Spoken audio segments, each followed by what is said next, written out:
What's up, everybody? Welcome back to Pulse of the Cosmos. This is your daily astrology report for Friday, May 29th of 2020. So let's get into it. We do have the moon coming into Virgo today, where she will be squaring over to the sun while she trines over to Uranus here in Taurus. So moon coming into Virgo, we're looking to purify and make the changes that need to be made in our reality.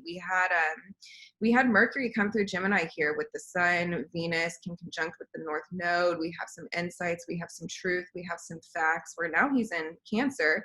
It's about processing some of those truths and processing some of the facts that have been revealed to us and applying them in our life to the changes that need to be made in our reality with the moon in Virgo.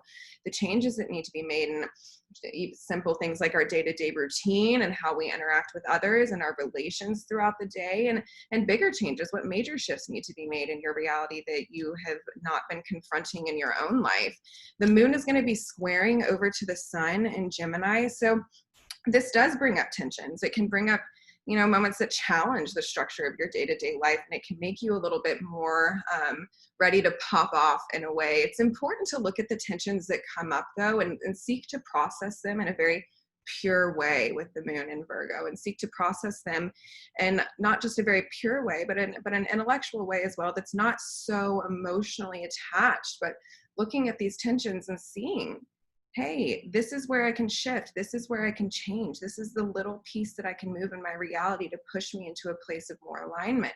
And you're looking at your home life. You're looking at your relationships. You're looking at your contacts that you have throughout your day-to-day life. You're looking at your work life, your work routines, all of these things. These are shifts in every area of the collective's lives, truly, at this moment. But at the same time, we're going to have the moon trining over to Uranus over here in Taurus, which is a really supportive angle. And I think this is Uranus giving us that excitement for the changes and that excitement for the shifts that need to be made, and that kind of extra divine spark of energy saying, like, hey, these changes seem wacky, they seem different, they seem extreme, they seem like they're just major shifts that are more difficult to handle. But we have the support of the divine with Uranus giving us excitement for those changes. And even though we're not necessarily seeing what's on the other side, and the whole collective just feels like you could just slice a knife through the air, man, it is so tense. But even on a collective scale, these are tensions that need to come to the surface. And we do have Uranus, which is the revolutionary. This is the revolutionary. This is the humanitarian. This is the pushing things forward and pushing the boundaries. And we look at things like the moon trine Uranus brings up an energy of wanting new policies and wanting to fight for the people. And it's an emotionally charged situation that's founded in some kind of humanitarian aspect, and you can see the tensions rising in the collective with the square. And then we're going to have the moon oppose Mars over here as well, which is going to bring up some of those tensions. So it's a lot of stuff in the collective, obviously, but bring it down to a micro scale with yourself as well, and look at the tensions in your own life, and look at where things are incongruent in your own life, and look to seek to align those. Where can you purify those pieces of your life and contribute to the collective movement in that way. But in any case, let's pull a card for everybody. We have so many major changes coming up. We've got eclipse season. Mercury is going to be going retrograde later this month. I think June 5th, just a few days away, we'll have the first eclipse in Sag. So let's pull a card. Ooh. I always do this. Looks like I had two. Okay. So first we pulled the Magician. So yeah, this is us working with all of the elements in our life. This is us working with every piece of our internal divinity to manifest what we want out of this life. We are backed by magic. We are backed by divinity. We are backed by having all of the tools we need within ourselves to make these necessary changes.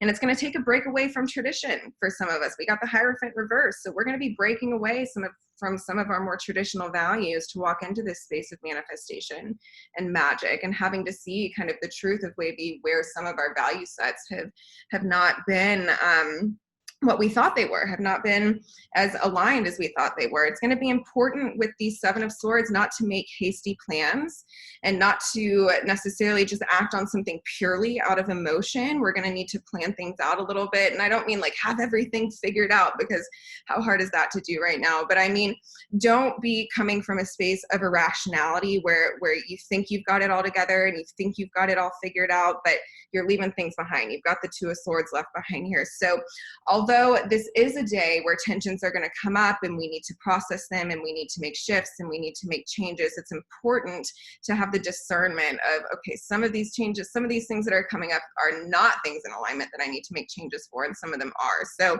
really look to that. And some of us, like I said, it's going to take a major choice of breaking away from some kind of traditional value that we've been attached to, that we're needing to work through now. But you have everything within you, within this Magician. And be careful with this Seven of Swords as well for manipulation from outer circumstances, people trying to manipulate or control you in your own life or gaslight you into believing a certain circumstance. There's a lot of that going on right now. There's a lot of toxicity. So again, it's about coming back to your internal space and purifying your internal space to watch that happen on a grand scale way with the collective. But in any case, I love you guys all so much, and I will see you next time.